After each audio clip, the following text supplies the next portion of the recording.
Raja Namrud ini Ibu, raja yang sangat zalim. Dia berkuasa kurang lebih 500 tahun. Lama Pak. Jadi kan usianya panjang-panjang. Jadi selama 500 tahun itulah dia membodohi rakyatnya. Jadi kalau 3 periode belum seberapa. Raja Namrud ini Ibu, dia raja yang sangat zalim. Ya, otoriter. Tidak ada orang boleh berbeda dengan dia, membunuh orang itu mah gampang aja Pak Ibu. Ciri-ciri raja otoriter begitu. Kalau ada yang oposisi berbeda, itu tidak bisa aman tuh. Makanya Ibrahim nanti ceritanya dibakar. Dibakar karena berbeda. Di sana tidak boleh ada yang berbeda. Kalau berbeda dibakar, dibunuh atau dibakar. Ya, yang berkata benar yang berbeda dari raja, kalau tidak diusir, dibunuh, dibakar atau dipenjara. Itu ciri-ciri raja yang tidak boleh kita berbeda dengan dia. Jadi Raja Namrud ini Pak Ibu, suatu hari dia bermimpi itu ada anak kecil masuk ke ruangannya, ke kamarnya, lalu merampas mahkotanya dan menghancurkan mahkotanya. Dia mimpi begitu tuh. Ya.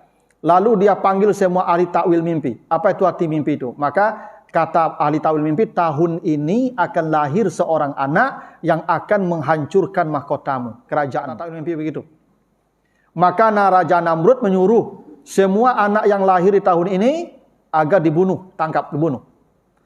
Nah kebetulan Ibrahim lahir di tahun itu. Ibunya hamil. Maka dibawalah dia oleh ayahnya, ibunya ini, oleh ayahnya dibawa ke suatu tempat yang jauh dari Babil. Itu di sebuah goa. Maka ibunya melahirkan Ibrahim di situ. Di goa itu. Nabi Ibrahim sejak lahir tidak pernah berbuat musyrik seperti yang dilakukan kaumnya. Sama dengan ya Nabi Muhammad, sama dengan itu Ali bin Abi Thalib juga. Sama dengan bapak Nabi juga tidak musyrik. Mereka pengikut ajaran Ibrahim yang Hanif namanya. Hanif itu lurus, ya condong kepada kebenaran. Dua yang dilakukan Ibrahim untuk keimanan dia. Satu mencari Tuhan, membuktikan Tuhan itu seperti apa dengan penglihatannya. Dan yang kedua dia mencari hari akhirat. Seperti apa kebenaran hari akhirat nanti disebutkan di Al-Baqarah 260. Nah ketika dia bertanya pula bagaimana nanti hari akhirat Allah menghidupkan yang mati, maka Ibrahim disuruh menyembelih 4 ekor burung. Ya, kata Allah, maka ambil 4 ekor burung, maka sembelih. Ibrahim pun menyembelih 4 ekor burung, lalu 4 ekor burung itu ditumbuk. Kalau sekarang di blender Pak ya, di blender, ditumbuk. Ya, lalu dijadikan satu. Setelah satu dibagi 4, taruh di sisi bukit yang berbeda. Panggil lagi kata Allah. Maka semua burung tadi mencari bagian tubuhnya dan dia menyatu, hidup dan terbang kembali.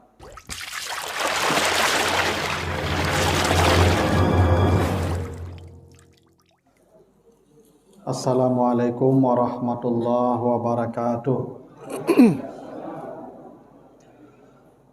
Alhamdulillahi rabbil alamin.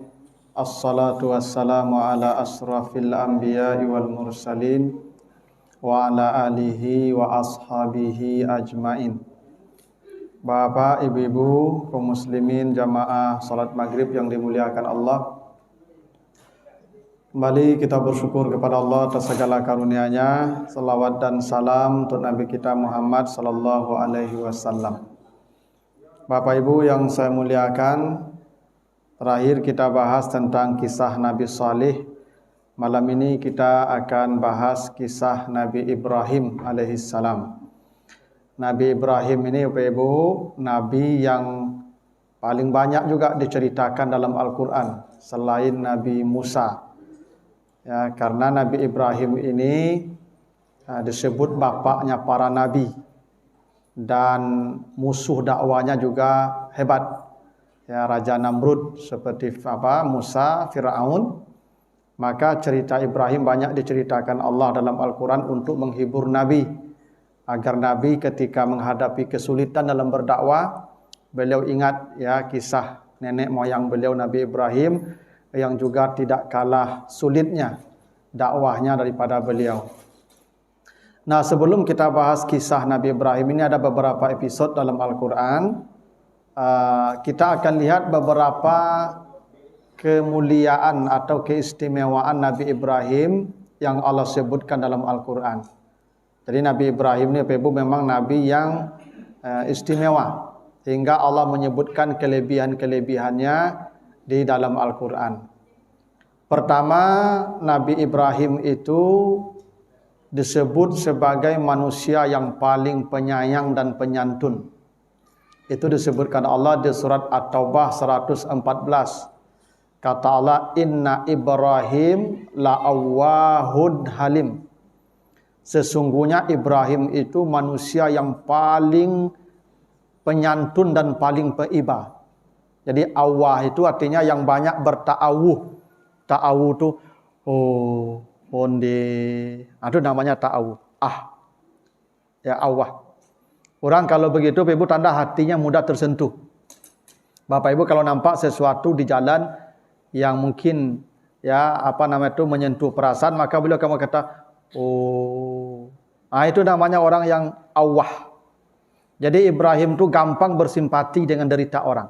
Itu namanya awah. Dan halim, santun. Itu kenapa namanya Ibrahim. Ibrahim itu bahasa Syriania. Kalau bahasa Arabnya Abun Rahim. Abun itu bapak, Rahim itu penyayang. Jadi Abrahim itu artinya itu bapak yang penyayang. Tapi orang Syriania atau Ibrani menyebutnya Ibrahim. Bahasa Arabnya Abrahim. Karena dia penyayang sekali. Jadi Ibrahim itu manusia yang paling santun, yang paling penyayang. Makanya dia diberi sifat awahun halim. Nabi Ibrahim ini Ibu, dalam kitab Ihya Ulumuddin diceritakan, saking penyantunnya dia. Nabi Ibrahim tidak pernah tidur di malam hari. Tidak pernah tidur di malam hari. Kecuali di hari itu dia sudah memberi makanan dari 10 sampai 100 orang. Itu Ibrahim itu Pak. Jadi Ibrahim itu tidak pernah tidur di malam hari, kecuali di hari itu sudah memberi makan 10 sampai 100 orang. Itu awahnya. Dia tidak bisa melihat orang susah. Tidak bisa melihat orang itu kelaparan. Makanya diceritakan Ibrahim itu kalau ada makanan di rumahnya, dia berjalan kadang sampai 3 mil untuk mencari kawan makan. Beda Jawa, awak lah 3 mil orang berangkit baru makan awak. Kalau Ibrahim dia tidak akan makan kecuali mencari kawan dulu untuk makan. Jadi Ibrahim itu tidak pernah makan sendiri. Tidak pernah. Dia kalau makan selalu berkawan. Itulah awahnya Ibrahim. Dia sangat bersimpati dengan orang. Jadi Ibrahim itu manusia yang paling santun, kata Allah, yang paling lembut, hingga dia disebut dengan awahun halim. Itu kenapa pindah ke anaknya besok Nabi Ismail. Fabasyarnahu bighulamin halim. Ya, di surah As-Saffat, ya, kami berikan dia berita gembira mendapatkan anak yang santun pula, namanya Halim, Ismail. Jadi Nabi Ibrahim itu Allah sebut sebagai manusia yang paling lembut dan paling santun, dan itu kenapa namanya Ibrahim. Jadi Ibrahim itu bukan bahasa Arab Ibu ya. Makanya Ibrahim itu tidak boleh pakai tanwin. Tidak boleh Ibrahimun, Ibrahiman, Ibrahimin, tidak boleh. Yang boleh itu Ibrahimu atau Ibrahima. Dia bukan bahasa Arab. Seperti Ismail bukan bahasa Arab. Kalau bahasa Arabnya Sami Allah. Ya, Ishak juga bukan bahasa Arab. Kalau bahasa Arabnya Idhak atau Adhak, tertawa artinya. Ya, Musa juga bukan bahasa Arab, Harun bukan bahasa Arab. Muhammadun bahasa Arab itu. Makanya pakai tanwin. Ya.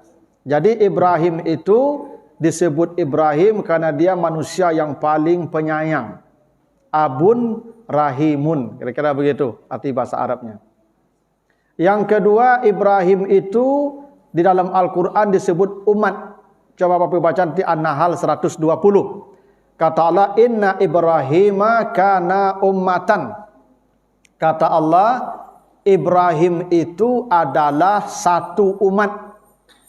Ada sebagian menerjemahkannya dengan imam. Tapi sebagian memahami memang Ibrahim itu umat. Kalau umat itu kan banyak Pak. Padahal Ibrahim sendiri. Kenapa disebut umat? Karena kebaikan Ibrahim itu setara dengan kebaikan yang dilakukan satu umat. Jadi kalau dikumpulkan kebaikan umat Muhammad ni Pak Ibu, itu setara dengan kebaikan seorang Ibrahim. Karena Ibrahim itu disebut satu umat. Kebaikan-kebaikan banyak orang, itu semuanya terkumpul pada kebaikan yang dilakukan oleh Ibrahim. Coba Pak Ibu bilang, berapa banyak orang haji sejak dulu sampai hari kiamat? Itu pahalanya untuk Nabi Ibrahim semua tu. Karena ritual haji itu mereka, Nabi Ibrahim yang memulai itu. Ibrahim yang memanggil manusia pergi haji. Ibrahim yang membangun Ka'bah. Ibrahim yang membangun, yang mengajarkan manasik haji. Maka ibadah haji itu sebanyak apa orang haji, sebanyak apa orang umrah, sebanyak apa pahala mereka, semua itu untuk Nabi Ibrahim.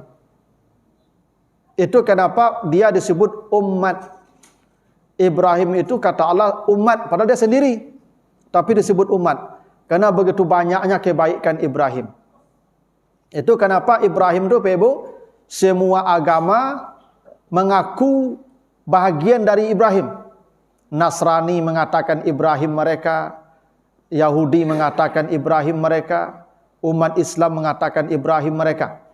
Nah, itu buktinya Ibrahim itu umat. Ya, dia umat. Yang ketiga, Ibrahim itu disebut imam. Disebutkan di surah Al-Baqarah 125. Wa izibtala Ibrahim rabbuhu bikalimatin fa'atamahunna qala inni ja'iluka lin-nasi imaman. Ketika Ibrahim diuji oleh Allah dengan banyak ujian, lalu semua ujian itu selesai, dia lalui, maka Allah berkata, saya mengangkat engkau jadi imam. Imam itu artinya teladan, memimpin manusia. Jadi Ibrahim itu Pak Ibu teladan semua manusia. Tidak ada satupun manusia yang mencela Ibrahim. Orang Yahudi memuji Ibrahim, orang Nasrani memuji Ibrahim, orang Islam memuji Ibrahim, hingga sebagian agama-agama bumi atau agama ardi itu juga memuji Ibrahim. Makanya katanya dewa Brahma itu Ibrahim juga itu, Brahma. Wallahu a'lam ya, tapi katanya begitu. Karena Ibrahim itu imam, dia teladan semua manusia. Ya, Ibrahim itu Allah sebut sebagai imam. Ini bedanya Bapak Ibu dengan Nabi Adam. Kalau dulu Nabi Adam disebut khalifah. Khalifah itu pemimpin juga, tapi pemimpin dunia. Makanya begitu Nabi Adam disebut khalifah, langsung oposisi datang, iblis. Karena kalau Bapak Ibu memilih jadi pemimpin dunia, banyak oposisinya. Jadi kalau pemimpin dunia ini banyak orang yang ingin, maka oposannya banyak.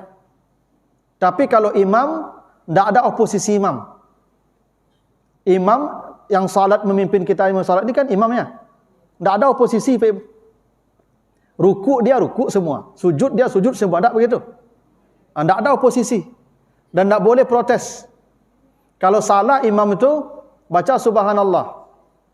Salah dia lagi baca subhanallah. Salah dia lagi, baru berpisah.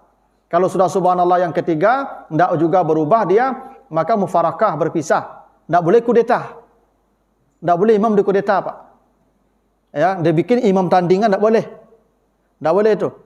Imam tidak boleh dikudeta, tidak boleh dicaci maki. Jadi kalau imam itu salah, ingatkan subhanallah. Sudah 3 kali dia salah, sudah tidak boleh dicaci maki, berpisah saja.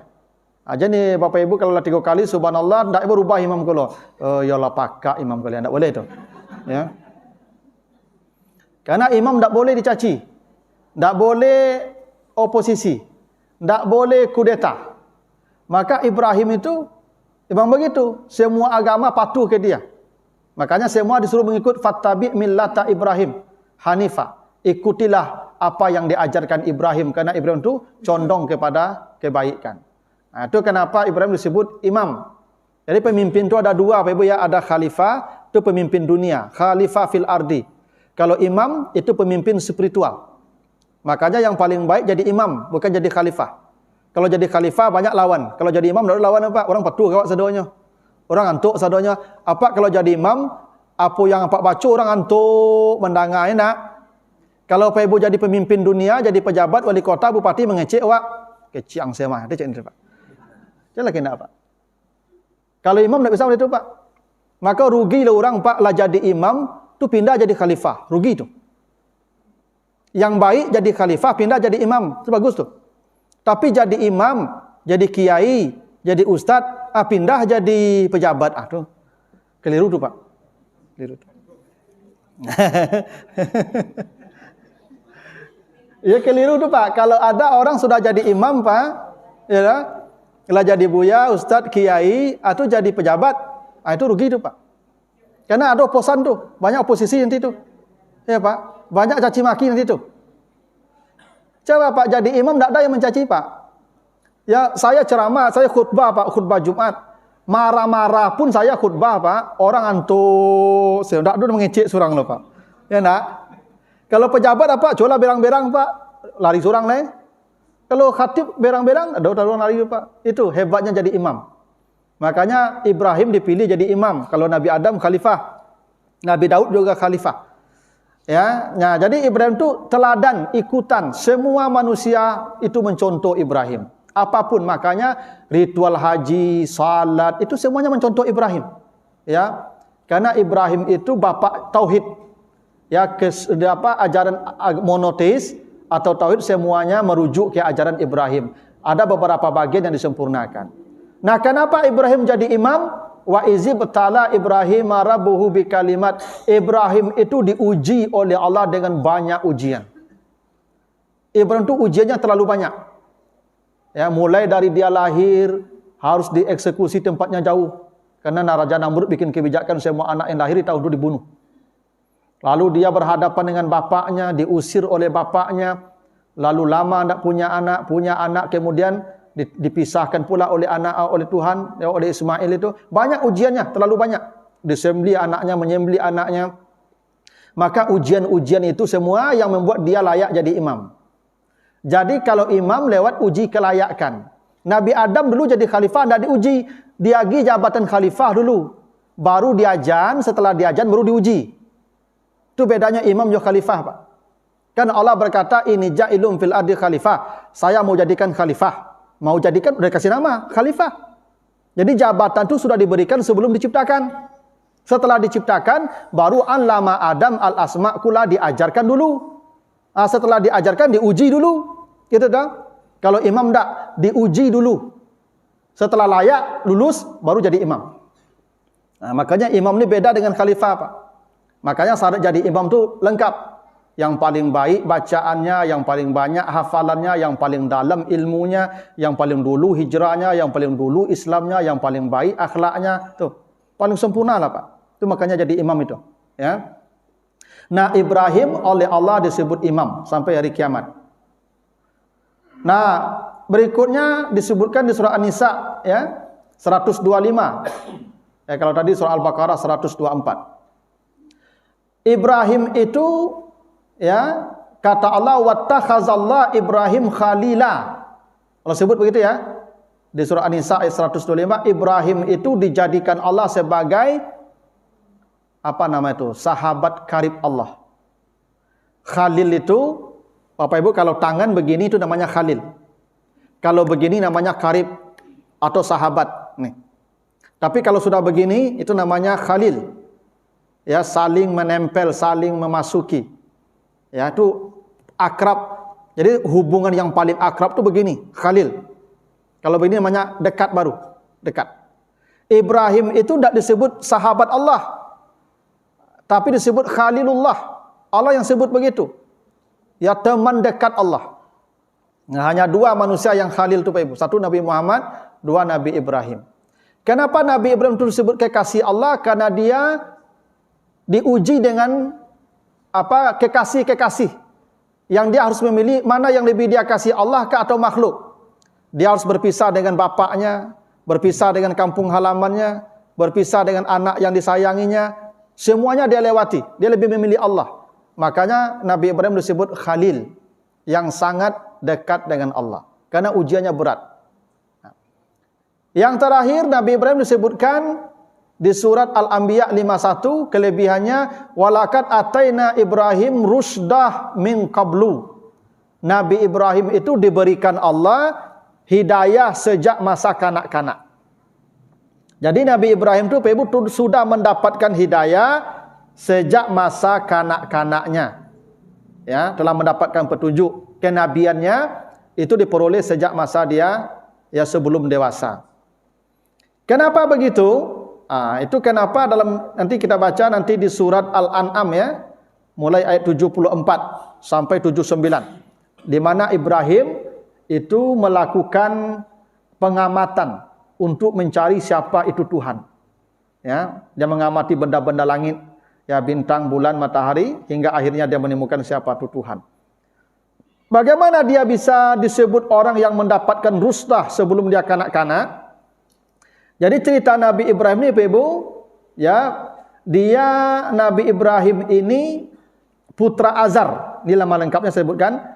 Nama Ibrahim itu adalah Ibrahim bin Azar bin Nahur bin Saruh bin Ra'u bin Fali bin Abir bin Saleh bin Arfaksat bin Sam bin Nuh. Jadi Nabi Ibrahim itu turunan ke-10 dari Nabi Nuh. Jadi Nabi Ibrahim itu turunan ke-10 dari Nabi Nuh. Nabi Nuh turunan ke-9 dari Nabi Adam.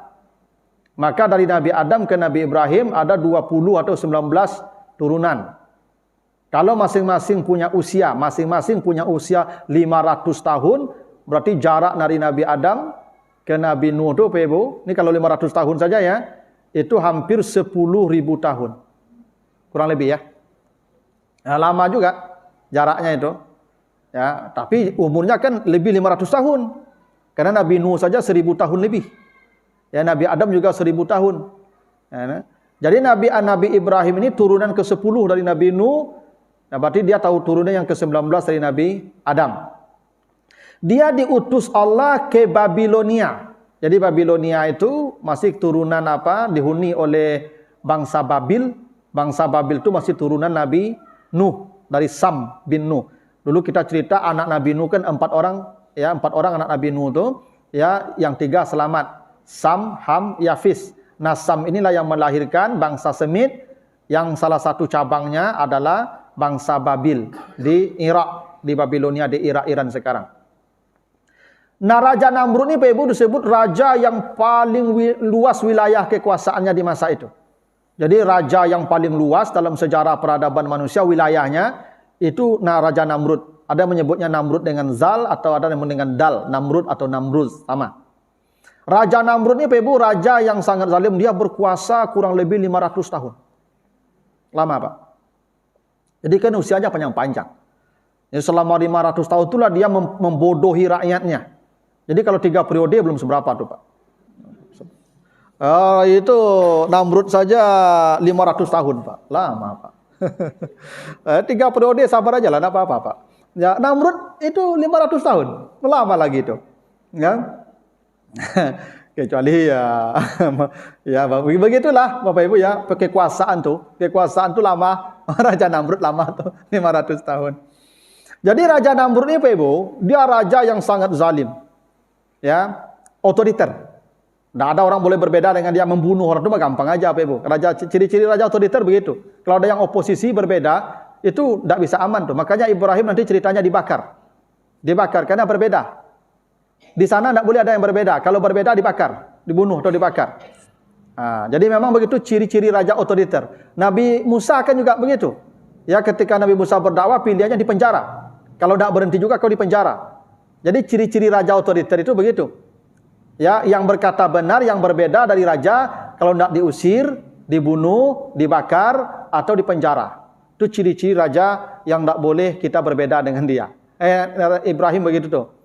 Jadi Raja Namrud ini, Pak Ibu, suatu hari dia bermimpi itu ada anak kecil masuk ke ruangannya, ke kamarnya, lalu merampas mahkotanya dan menghancurkan mahkotanya.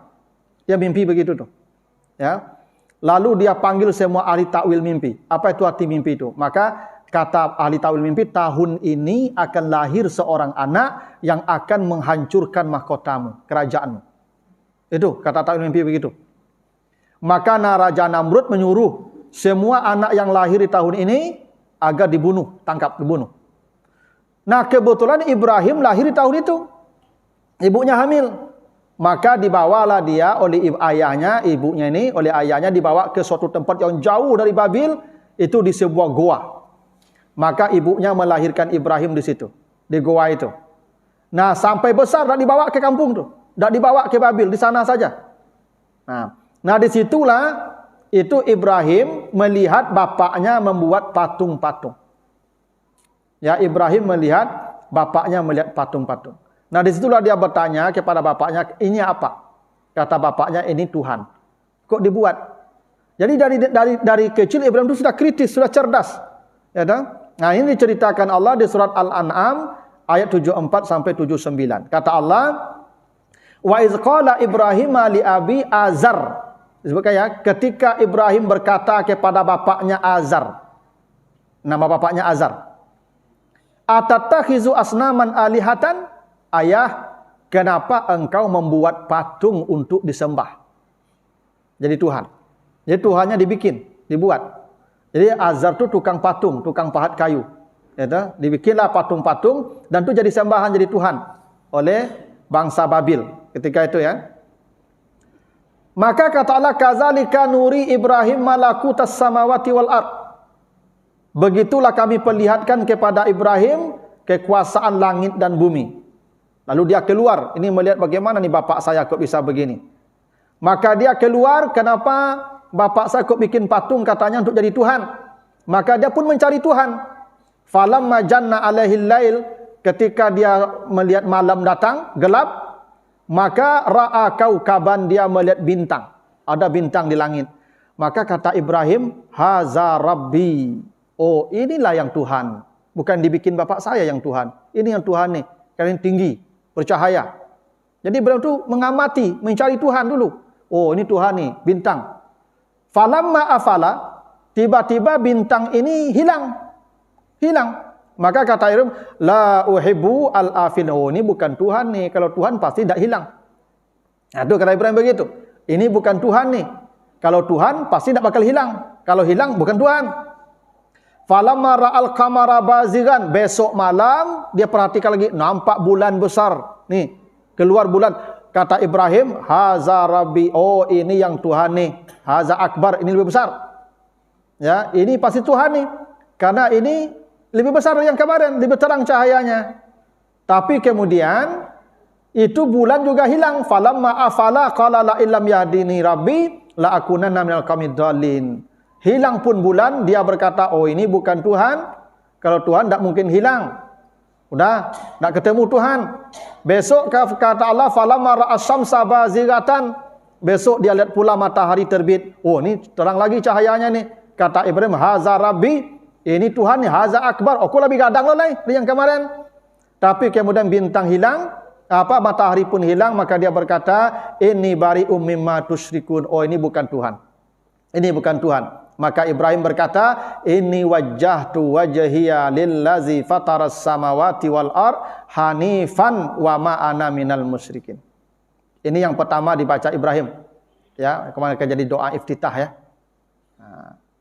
Jadi kata Ibrahim, saya menghadapkan wajah saya kepada yang menciptakan langit dan bumi, dan saya adalah orang yang hanif. Jadi hanif itu bukan lurus. Hanif itu artinya condong kepada kebenaran, condong kepada kebaikan. Nah, dan saya bukan termasuk orang yang musyrik. Jadi Nabi Ibrahim sejak lahir tidak pernah berbuat musyrik seperti yang dilakukan kaumnya. Sama dengan ya Nabi Muhammad, sama dengan itu Ali bin Abi Thalib juga. Sama dengan bapak Nabi juga tidak musyrik. Mereka pengikut ajaran Ibrahim yang hanif namanya. Hanif itu lurus, ya condong kepada kebenaran. Nah, ini Bapak Ibu yang menjadi bukti Ibrahim sejak kecil sudah mendapat rusda. Sudah mendapat petunjuk. Dia sudah mencari Tuhan lewat pengamatan. Jadi Ibrahim ini Bapak Ibu ada dua yang dilakukan Ibrahim untuk keimanan dia. Satu, mencari Tuhan, membuktikan Tuhan itu seperti apa dengan penglihatannya, dan yang kedua dia mencari hari akhirat. Seperti apa kebenaran hari akhirat nanti disebutkan di Al-Baqarah 260. Nah, ketika dia bertanya pula bagaimana nanti hari akhirat Allah menghidupkan yang mati, maka Ibrahim disuruh menyembelih 4 ekor burung. Ya, kata Allah, maka ambil 4 ekor burung, maka sembelih. Ibrahim pun menyembelih 4 ekor burung. Lalu 4 ekor burung itu ditumbuk. Kalau sekarang di blender Pak ya, di blender, ditumbuk. Ya, lalu dijadikan satu Setelah satu dibagi 4, taruh di sisi bukit yang berbeda. Panggil lagi kata Allah. Maka semua burung tadi mencari bagian tubuhnya dan dia menyatu, hidup dan terbang kembali. Jadi 2 yang dilakukan Ibrahim, Ibu. Pertama, mencari keimanan kepada Allah, membuktikan kebenaran Allah. Yang kedua, membuktikan kebenaran hari akhirat. Karena iman itu 2 saja, Ibu. Iman dengan Allah dan iman dengan hari yang akhir. Itu makanya kata Allah, wa minan nasi may yaqulu amanna billahi wa bil yaumil akhir. Wa man kana yu'minu billahi wa bil yaumil akhir. Makanya Ibrahim 2 ini yang dilakukannya, mencari Allah lewat pengamatan tadi ke benda-benda langit dan mencari kebenaran hari akhirat lewat eksperimen ke-4 ekor burung. Tapi ada hal yang menarik juga, Pak Ibu. Dalam beberapa kitab tafsir dijelaskan, burung yang disembelih Ibrahim itu ada 4, burungnya beda-beda. Sebab kalau sama burungnya, onderdilnya sama. Jadi bertukar-tukar, tak masalah lah, Pak. Menyusunnya lebih mudah. Ini burungnya beda-beda, Pak. Onderdilnya beda loh. Ya, ada burungnya itu burung elang, ada merpati, ada ayam, ada burung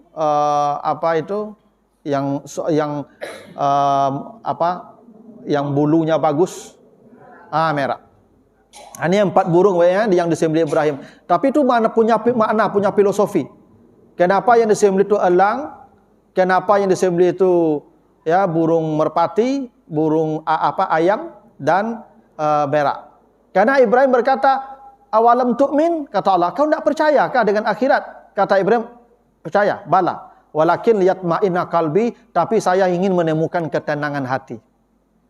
Nah, kalau kau ingin menemukan ketenangan hati, fakhus arba'atan minat tair, kau sembelihlah 4 ekor burung tadi. Nah, sebab kalau kau sembelih 4 ekor burung itu, hatimu tenang. Itu, Pak. Jadi sampai ikut burungku kalau didabi, ya, Pak, tenang hati, Pak. Bukan burungnya didabi, tapi sifatnya. Apa sifat burung elang? Elang itu sifatnya itu perampok, mencuri. Jadi burung elang ku, Pak, nyo penciluk. Itu makanya ada pepatah, rasaki alang dak dapat di musang, rasaki musang dak dapat di alang ya. Musang jo alangku sama-sama penciluk, Pak. Itu. Kalau musang menciluk malam, kalau alang menciluk siang. Nuduhnya sama penciluk tu. Ya. Perampok. Jadi kalau kita merampok, mengambil yang bukan hak kita, hati kita tidak akan tenang. Itu filosofinya. Tidak akan tenang hati kita tu. Bapak Ibu kalau ngambil hak orang lain, tidak akan tenang, percayalah. Karena kata itu, kalau hatimu tenang, kata Allah, sembelih 4 ekor burung tadi. Itu. Kalau burung merpati itu Bapak Ibu sifatnya hanya berkawan kalau keuntungan ada. Ya enggak? Di saraan makanan tibu itu, Pak. Abi makanannya tabang itu. Jadi ada orang Bapak Ibu berkawan bukan karena mencari ridha Allah, tapi berkawan dek mencari untung dunia. Bakal berkawan apa Josianu atau ibu berkawan ibu tu. Awak kok jinyo berkawan kanyang awak. Aduh enggak. Karena ada orang berkawan jadi Pak, untung dunia. Yang baik dah begitu. Bakal berkawan ibu Josianu de. Dan kok jinyo berkawan takana masaji, takana pengajian, nyu ajak ambo pi taklimkan kamari, sanang ambo jinyo. Tu tanang hati begitu kalau berkawan gitu.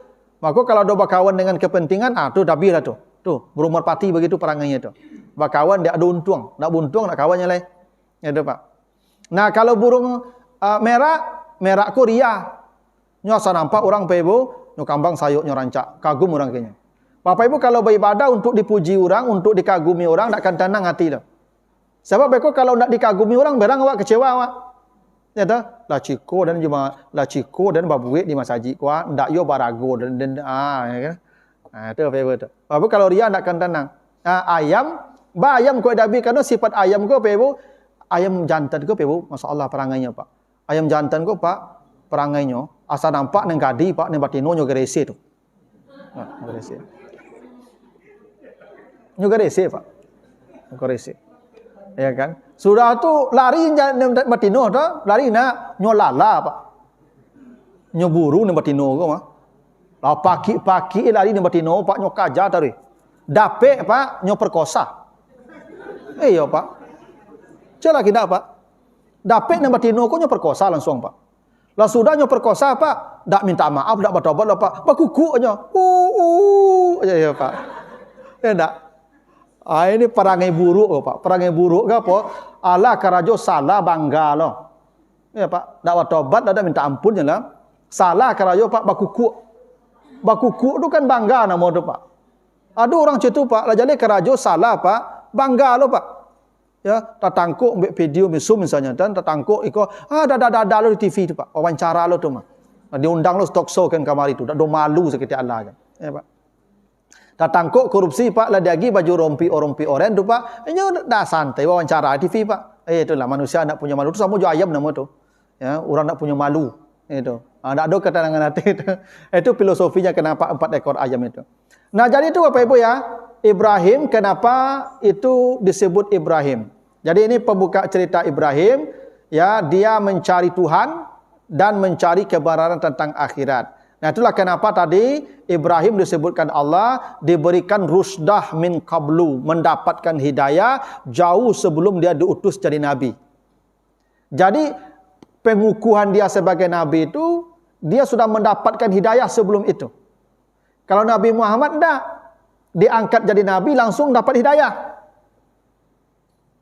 Kan Nabi Muhammad bertahanus di Gua Hira dulu. Turun wahyu usia 40 tahun baru Nabi diangkat jadi rasul ketika turun wahyu. Ini enggak. Nabi Ibrahim sudah mencari kebenaran jauh sebelum dia diangkat jadi nabi di masa persembunyiannya. Ya, ketika dia diasingkan oleh bapaknya karena menghindar dari kebijakan Namrud yang membunuh semua anak yang lahir di masa itu karena dia takut mahkotanya akan dihancurkan, kerajaannya akan dihancurkan. Kalau ada pertanyaan Bapak Ibu, kalau Nabi Ibrahim enggak? Nanti Nabi Ibrahim setelah menemukan kebenaran, dia kemudian disuruh berdakwah kepada ayahnya, kepada kaumnya. Lalu kemudian selama berdakwah itu enggak ada satupun yang mengikuti dia. Makanya nanti Ibrahim ini Bapak Ibu, ya, diusir oleh ayahnya sendiri. Kata ayahnya, la illam tantahi la arjumannakum awwahjurni maliya. Kalau engkau tidak berhenti juga berdakwah, maka engkau saya rajam, saya bunuh. Engkau saya bunuh dengan tangan saya sendiri. Atau engkau pergilah dari tempat ini. Karena Raja Namrud dah kehabisan akal. Dibakar tak mempan. Nanti akan kita baca ceritanya ketika Ibrahim menghancurkan patung-patung yang disembah kaumnya. Itu Ibrahim, Raja Namrud kalah debat. Ya memang orang kalau kalah debat, Bapak Ibu, menotot lah. Ya kalah debat, maka kata Raja Namrud, hariku, sekarang bakar Ibrahim. Maka dikumpulkan kayu bakar yang banyak, bahkan ceritanya tidak ada api yang sebesar itu pernah nyala di muka bumi. Tidak ada api yang pernah nyala di muka bumi sebesar api pembakar Ibrahim. Tidak ada Pak. Semua rakyat Babil itu mengumpulkan kayu, sampai nenek-nenek pun ikut mengumpul kayu Pak. Saking tidak ada yang membela Ibrahim, semua satu kerajaan memusuhi dia. Satu kerajaan Pak. Yang beriman itu cuma 2 orang, istrinya dan itu Nabi Lut kemenakannya. Itu satu kerajaan memusuhi dia, sampai nenek-nenek, anak-anak pun bergotong royong semua mengumpulkan kayu bakar untuk membakar Ibrahim. Sampai-sampai ketika Ibrahim hendak dibakar, Pak Ibu, diceritakan tak bisa pula memasukkan Ibrahim ke dalam api. Saking gadangnya api itu. Itu caranya lah. Ada seseorang bikin usul, bikin menjanik namanya. Menjanik itu ketapel besar. Jadi dibuatlah ketapel besar. Ibrahim dimasukkan di ketapel, ditarik sama-sama, dilempar ke tengah api itu Pak. Kalau tidak bisa masuk sendiri, tidak bisa dilemparkan manusia biasa. Kenapa? Apinya terlalu besar. Ya, karena itu yang dialami Ibrahim. Tapi kata Allah, ya narukuni bardaw wa salaman ala Ibrahim. Ya, ketika dilempar ke dalam api, tidak nampak Ibrahim Pak dalam api itu. Padahal Ibrahim itu duduk saja dalam api itu. Ya Pak. Orang menonton sama-sama Pak, jadi tontonan tuh. Ya, sekerajaan tuh menonton Ibrahim dibakar tuh. Tapi Ibrahim tidak ada hangus, satu bulu pun tidak rusak. Dia duduk-duduk aja dalam api itu. Karena api itu sejuk. Ya, sejuk. Sampai apinya padam, dia keluar, kaget Namrud Pak. Kenapa tidak hangus? Itu Bapak Ibu ya. Itu Ibrahim mengalami begitu. Jadi ya, yang berdialog dengan Tuhan di Bukit Tursina itu Nabi Musa, bukan Nabi Ibrahim. Tapi Nabi Ibrahim nanti setelah dibakar hangus, diusir bapaknya, dia pindah ke Palestina. Nah, nanti di Palestina lah dia berdakwah bersama ya, anak istrinya. Nanti di Palestina itu dia kemudian menikah lagi dengan Siti Hajar. Nanti kita bahas ceritanya. Siti Hajar itu budak yang diberikan Raja Mesir, lalu dibawalah kenapa dapat budak itu nanti ada ceritanya pula. Kenapa Nabi Ibrahim dapat budak Siti Hajar? Karena Nabi Ibrahim dan Siti Sarah kan lama tidak punya anak, 80 tahun tidak punya anak dan berdoa selalu agar dapat anak. Lalu kemudian suatu hari berjalanlah dia pergi ke Mesir. Di Mesir itu ada kebijakan, apa kebijakan? Kalau ada perempuan baru datang ke negeri itu akan ditangkap raja dan diambil jadi istri raja. Nah, raja begitu. Asal nampak ni rancak-rancak ngambil saya. Kecuali kalau kita bawa saudara kita. Makanya ketika sampai di sana ditangkap Ibrahim, dibawa ke hadapan raja karena Sarah ini cantik sekali. Lalu raja ingin mengambil ini Sarah. Maka ditanya ke Ibrahim, ini siapa? Ibrahim berkata, ini saudara saya. Nah, makanya Ibrahim itu pernah disebutkan oleh Nabi, Ibrahim itu berbohong 3 kali. Ya, bohong pertama tuh ketika dia nanti diajak beribadah oleh kaumnya menyembah berhala, dia berkata ini sakim, saya sakit. Itu bohong pertama tuh, saya sakit. Padahal dia tidak sakit.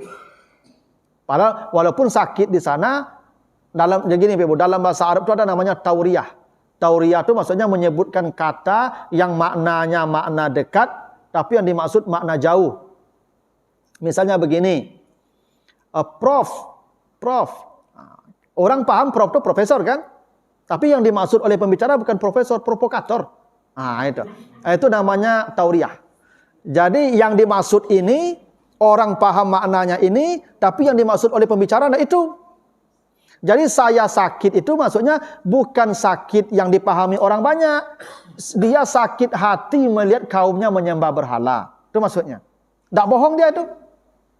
Lalu yang kedua ketika dia menghancurkan berhala, patung-patung, ditinggalkan kapak pada yang besar. Ketika ditanya oleh Raja Nur, engkaukah yang menghancurkan Tuhan-Tuhan kami? Kata Ibrahim, tanyalah yang besar itu. Itu kapak di lehernya jika dia bisa berbicara. Artikan dia tidak bisa bicara. Berarti saya. Itu maksudnya. Ibrahim kan berkata begini, tanyalah yang besar yang kapak di lehernya jika dia bisa menjawab. Kan dia tidak bisa jawab. Berarti yang menghancurkan siapa? Ya saya. Karena dia kan tidak bisa jawab. Itu bahasa Ibrahim begitu. Karena Ibrahim itu cerdas, rusdah. Dia dapat rusdah tadi, cerdas. Ya, makanya dialog Ibrahim dengan kaumnya itu membungkam semua argumentasi kaumnya. Jadi kebodohan kaumnya itu Ibrahim balikkan kepada mereka. Argumen mereka yang lemah itu memukul mereka sendiri. Ya. Coba, dia berkata, ini Tuhan kami. Lalu kata Ibrahim, udahlah, dihancurkan. Lalu kemudian taruh kapak di lehernya yang satu. Ini yang menghancurkan hari ini. Gitu.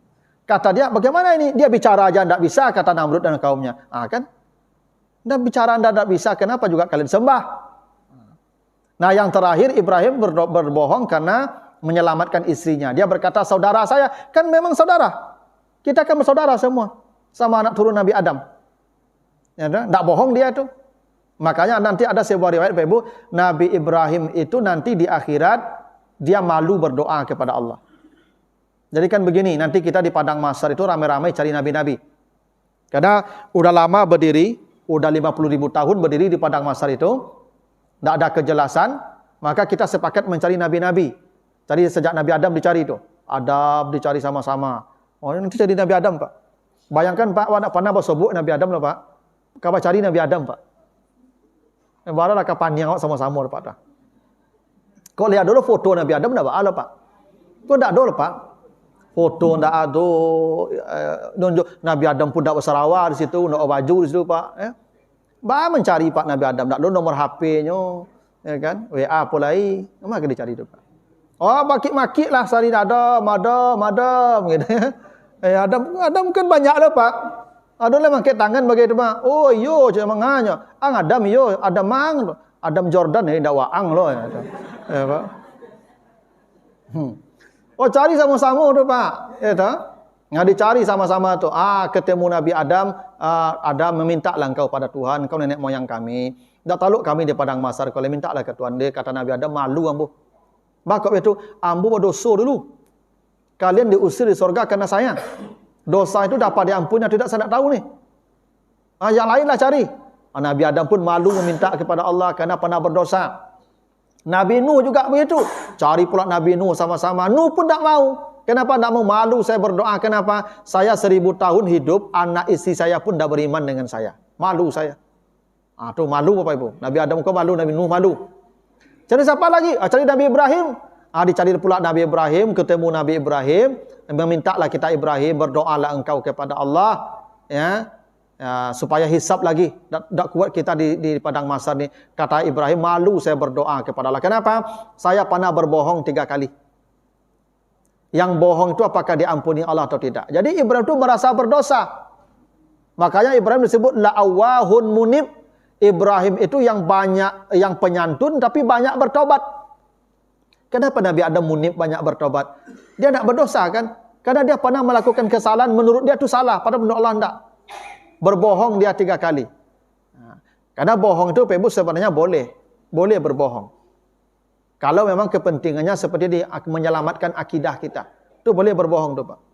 Atau menyelamatkan nyawa seperti menyelamatkan Siti Sarah dari perampasan tadi. Itu boleh. Makanya dalam hadis Nabi itu ada 3 bohong yang dapat pahala Pak. 3 bohong dapat pahala, tidak berdosa. 1 berbohong dalam perang. Jadi kalau dalam perang ini sedang berkecamuk, ada orang lari diburu, lalu kita nampak, lalu dikejar, lalu ditanya orang, Pak, ada orang lalu siko Pak lari. Jangan dikatakan iya. Jangan tunjuklah di mata sampai menyuruhnya mati beko. Ya kan? Boleh berbohong. Boleh. Dapat pahala menyelamatkan nyawa orang tu. Boleh. Yang kedua berbohong untuk mendamaikan orang. Jadi ada orang bercakap Ibu berdua dak akur lah. Saling bermusuhan tu Pak. Keduanya kawan jawab. Datang si A memburuk-burukan si B. Beko tibulu si B bertanya, kecek si A tadi Ibu. Jadi Ibu luri mengecek sadonyo, berjadi bercakap beko. Kan berbohong lah.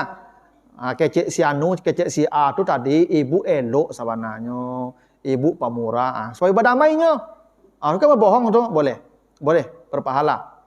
Nah yang ketiga berbohong menyenangkan hati istri. Ini boleh. Berbohong menyenangkan hati istri itu boleh. Tapi bukan membohongi istri. Membohongi istri itu beda Pak. Ya kan? Apa dapat PT 10 juta tu Ibu apa lipik dulu separuh. Lagi 5 ke Ibu. Segikonya Pak, yo segikonya cak Pak. Itu membohongi istri tu Pak. Dosa tu. Ini berbohong menyenangkan hati istri itu boleh. Contohnya Ustaz gini. Ibu masak Ibu kau tak puas rasanya, ndak berasa itu. Amba katanya. Ibu tu kalau nyo masaknya bertanya kawak sarang makan rumah, "Mbak apa?" "Lama Pak." Jangan jujur Pak jawab. Jujur nyo tonggiang sadoi ko. Kalau bertanya Ibu, "Ba rasa Pak?" "Lama Pak." Ibu dari dulu masak ndak pernah berubah rasanya. Kan baduto nama tu. Karena ibu-ibu kalau dipuji masakannya senang. Jangan tak dipuji Pak. Pokoknya Ibu asal masak jangan pernah Pak jujur dengan masakan Ibu. Baku ambas ke Ibu jangan. Pokoknya asal masak Ibu kau mantap tarui, mantap, pokoknya mantap. Karena Ibu kau senang Pak asal dimasak, asal dipuji masakannya Paknya dak tantu hari masak sekali jodoh Pak. Tapi sempat wak komentari Pak. Ambasnya Ibu, kau mereka masak kau dan nak masak sulai. Jadi berbohong menyenangkan hati istri itu boleh berpahala. Jadi tidak seluruhnya bohong tu dilarang Ibu ya. Nabi Ibrahim pernah begitu. Tapi ini dulu Ibu ya, pembuka cerita Ibrahim di surat Al-An'am ya, mulai ayat 74 sampai ayat 79 di mana Ibrahim mencari Tuhan ya. Nanti akan kita lihat seperti apa dakwah Ibrahim kepada umatnya, kepada kaumnya dan kepada ayahnya. Dan bagaimana konsekuensi dakwahnya dan ending dakwah Ibrahim itu seperti apa. Begitu dulu, mudah-mudahan ada manfaatnya. Lebih kurang mohon maaf. Subhanakallahumma wa bihamdika asyhadu an la ilaha illa anta astaghfiruka wa atubu ilaika. Wassalamualaikum warahmatullahi wabarakatuh.